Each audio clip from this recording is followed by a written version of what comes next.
साथीहरू नमस्ते। सबैजसो सबैजना आरामै हुनुहुन्छ होला भनिकन अनि म चाहिँ फेरि हिँडिरहेको छु है बाटोमा। मेरो चाहिँ त्यही हो, हिँडाइमै मेरो त बाटोमै हुन्छ है, रमलतिर यस्तोतिर हुन्छ। अनि के गर्दै हुनुहुन्छ, कस्तो हुनुहुन्छ?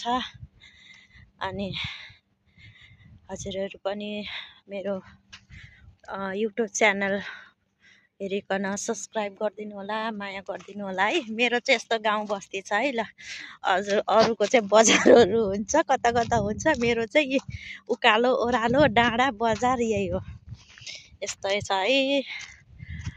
दाजुभाइ दिदीबहिनीहरू साथीहरू, मेरो के गर्ने, आउने जाने यही हो ड्युटी।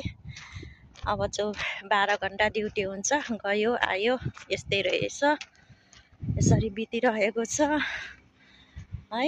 अनि यही हो, सर्टकट बाटो हिँड्दाखेरि यति चेपचाप आयो, बिहानै आँखा मेर्दै रिमरिममा ड्युटी गयो, रिमरिममा अँध्यारो हुन्छ।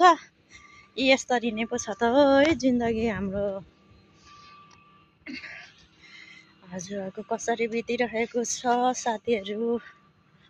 अनि यस्तो छ, के गर्ने, घाम चाहिँ छँदै छैन है। बाटोघाटो यस्तै छ है हाम्रो त, के गर्नु अब। यही हो।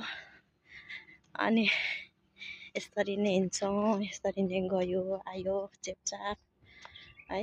जङ्गल जस्तो पनि छ बाटोघाटो, रमाइलो पो छ त यो हेरेर चाहिँ। गाउँघर नेपाल मलाई सेम नेपालै जस्तो लाग्छ, विदेश आएको हो र म जस्तो लाग्छ।